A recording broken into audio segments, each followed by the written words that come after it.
Hey guys, thanks for tuning into the channel again. In today's video, I'm at one of my favorite thrift stores in Maryland. And I'm checking out, when you first come in, they have put out the trendier, popular items. And of course, this was actually a few weeks ago, they had out some Halloween items. But the ones I looked at were modern and also maybe not great sellers or not great condition. So you'll see me pass up a few items. I do focus mainly on vintage items, but I also do buy some modern items. And I often will sell the modern items locally, or we are allowed to put them in our antique booths. And so sometimes I will sell them there. So I did pass on these little houses. I just didn't feel like there was enough meat on the bone for me. But it always is fun to see what they've put out, although I do think that normally this area is heavily picked over. And this was a really fun piece. I think I was trying to see if it was like spring operated. I think it's battery operated. It was kind of fun, but the price tag had been pulled off, so I didn't want to bother trying to figure out what the price was. Now this ceramic platter was so adorable, so cute. I'll go into a little more detail in the haul at the end. And I knew that that was worth it for $4 and I could sell it locally. Actually, it has already sold for me locally. Really cute.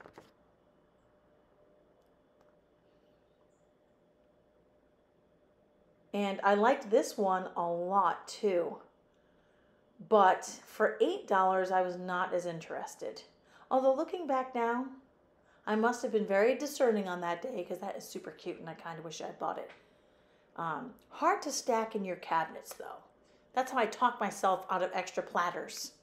How would they stack? And bowls too, because I have an entire cabinet devoted to bowls. So this horse looked at first to be some kind of mid-century modern piece, but it wasn't. It was like almost like a kid's toy, and I sort of recognize it, but I don't. Let me know in the comments if you know who that horse is supposed to be. It feels like it's a specific horse. Has that kind of iconic look, you know. I picked up this little deer. I have one just like it in my yard, and this one didn't actually make it to the haul. I think it's actually still in my car. But these are really, really cute. People do like to put them in their yards, although the ceramic ones you might want to be more careful with due to weather conditions in the winter and such, but it's really, really cute. And I'm checking out the sticker, and I didn't have my glasses on. I don't actually buy that many pieces by Napco, so I didn't recognize the capital letter N at first and had to read the fine print. And so he's worth about $28 to $30. And he's very cute and kitschy. Would be a really nice gift for someone who's a Leo. It just reminds me of the type of gift I would have received as a kid. I'm not a Leo, but I just loved animals. So I'm checking out a few more things here. This was sort of modern. You can see the barcode. You can kind of tell modern ceramics by the way they mold the base. The older ceramics don't tend to have those like dividing lines down the center of the base. And I'm trying desperately to check out this piece with one hand, which was almost tragic. It was really, really beautiful. I believe I detected damage when I turned it over and I ended up passing on it. Now these I did not pass on. I believe these are Temporama. Oh, you know what? Those are the Heaven ones. Oops, I apologize. Yes. And these do sell well. Those have a little bit of wear. They didn't make it to the haul. Now, this reminds me of This Is Your Brain on Drugs, like ads from like, what was that, the 80s or 90s? This is Pyrex on dishwasher damage. Please don't put your Pyrex in the dishwasher. Yeah, it will be fine until one day it isn't. And then it looks like someone chalk painted it. So those primary bowls were basically ruined. Now this pattern, typically I don't buy brown or yellow Pyrex. I believe that's called Old Orchard, and it is not a super collectible pattern, or at least not very sellable in my neck of the woods, so I don't pick it up. I guess maybe when it's dirt cheap and maybe if it's fall. So I skipped over to the clothing section, And I did find, I don't know if someone donated a bunch of stuff, but this was basically new old stock. It didn't have the tags, but it really looked like it had never been worn. I will show you these pieces also in the haul. And I believe, I couldn't remember when I filmed the haul. They call this, what is it called? I wanted to call it puckered, the way this fabric is textured, but I think it's called bubble. Correct me in the comments. For some reason, I could not remember what it's called. I recently learned it, and this was a pretty blouse with birds on it. I think it was a modern blouse. But I do sell some modern things. Like I said in my booth, I have a booth devoted to clothing. So when I researched this beautiful piece of glass, which is a lampshade, it said Victorian, but I'm not 100% sure. Will you let me know if you think this is Victorian or a little bit later? I have my own speculations about it, which I'll go over in the haul. And I'm going to give you values for the things I bought. I ended up passing on that little Native American vase, but I did buy that little bowl and a couple of other things. And look at this Murano piece with that gold swirl. They call that aventurine. That was really a lucky find. Hard word to spell, so I put it up there for you. But for $1.99 for Murano like that, yes. Hey guys, thanks for staying to the haul so you could see everything more clearly and find out some values. Sometimes it's hard when it's really busy in the thrift store to capture everything on film, or you turn off your camera and then you find something. So I wanted to make sure I showed you everything I found, and I usually do start from left to right. So you can see I have a pile of clothing here. I do believe that all but one are vintage pieces, and some are worth more than others, but I could not resist this Deborah Berry 80s shirt. It made me feel like I was back in about 1986 or so. It was only a few dollars. I don't think they sell for a ton. I think I found comps for about 25, but I'll put it in the booth and I think someone will be rocking that number.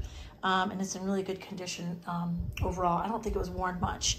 I've got this Teen Flow blazer made in France.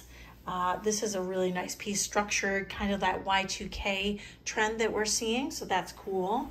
And I love this jacket. Now, Googling DQ fashions is not going to lead you to designer pieces. Just saying, Dairy Queen is a whole different level of style, but this has like that one button and these sort of leopard cuffs.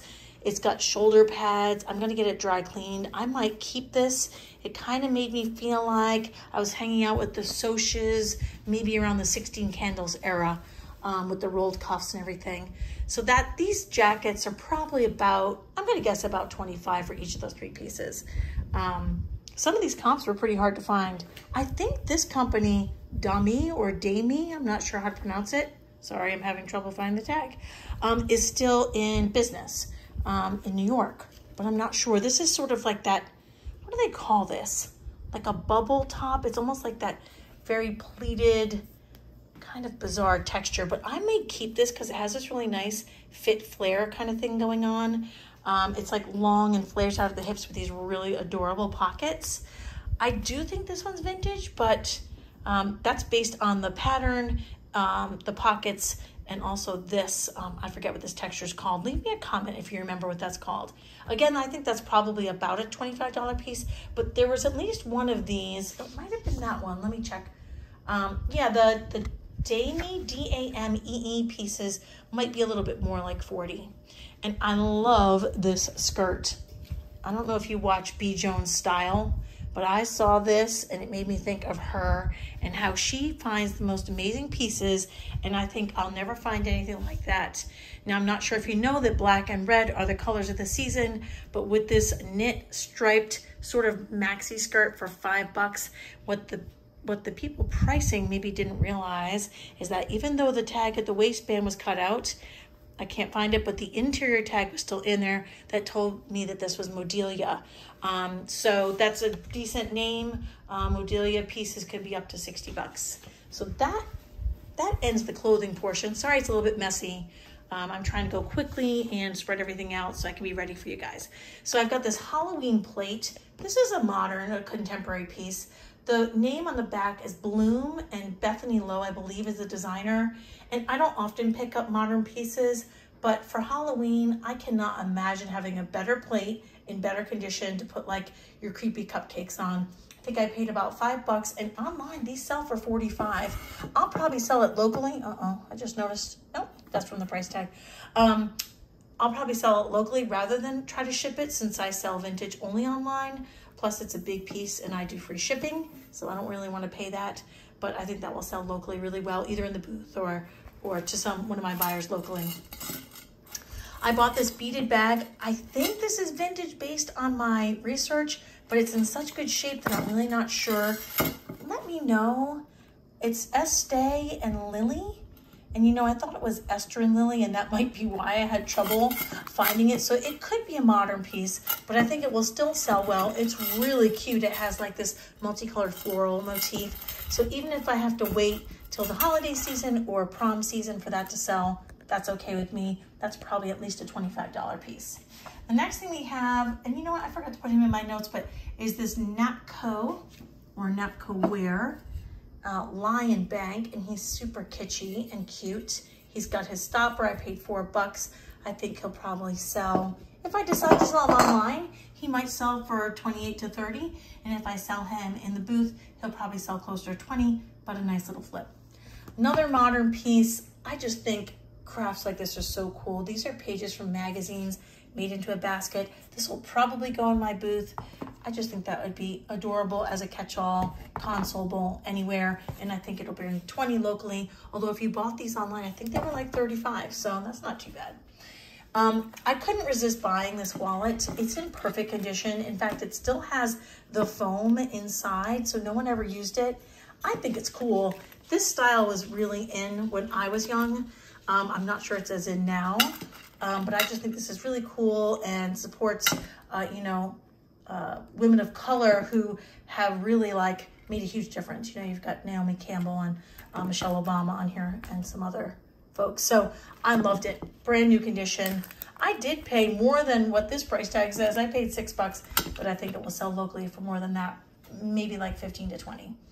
I love this little bowl or basket. It's like brass with, I guess, maybe enameling in the celestial motif. Very like 1990s. I didn't see any marks. $5. I think online that's at least a $25 piece or more, and in the booth a little bit less. I actually bought this Pyrex bowl for myself, and I didn't even look it up because my son likes this size cereal bowls, and we have some that are very similar. I have no idea what that one's worth. Maybe I might have paid too much for that one, but we do like our Pyrex, and that's a nice size for a hungry teenager. This, I'm almost positive this would be Murano. I didn't find a signature, but the quality of it, the colors, the aventurine, which is that sparkly gold accent in the swirl, all of that kind of tells me this is Murano. I believe there was a tiny flea bite in the rim. I don't think it matters that much on this piece, and I know it's nuts, but pieces like this can sell for about $100. This little bowl, like a trinket dish, you know, or maybe a bowl for sauce or something. I don't think I'd put sauce in it. It would probably fall out of my hand into the sink, and I would torture myself forever over it. I thought this was one of those like disinfectant jars that like a hairstylist might have, but when I looked it up, it said it was a straw dispenser for like a soda fountain type situation. And I actually have a sold comp from eBay for $100 for this, so I think that and the Murano might be the finds of the day. So that really surprised me, and that one's in really good condition. I loved this. I thought this was the find of the day until I started looking things up and thinking about what I bought. Look at the detail on this. I want to say that this is like turn of the century transitional Art Deco. Let me know, because it has elements of Art Nouveau with those rounded grapes, and then it has that geometric pattern that's more Art Deco. Let me know what you think. This might be a hard sell, but I could not leave it behind for $1.99 when it sells online for about $50, and it was so gorgeous. This was for my kids. I thought this was really cute. It's a taco cat. My kids will understand why that had significance for us. And I got myself a pair of Mary Janes because, like I said, that Y2K 1990 stuff is back. So I guess I have to start wearing the stuff I wore back then. Luckily, I still remember. So I think I spent about $90. And if I got like middle of the road towards top dollar for everything, it's over $600. So I was thinking it was kind of like a small haul until I started adding it up. So thanks for helping me do that. I appreciate you guys joining me again. Please don't forget to leave me a comment, click the like and subscribe buttons. Make sure you get out there and shop, pay yourself well for your time, but most importantly, never stop searching. I'll see you guys later.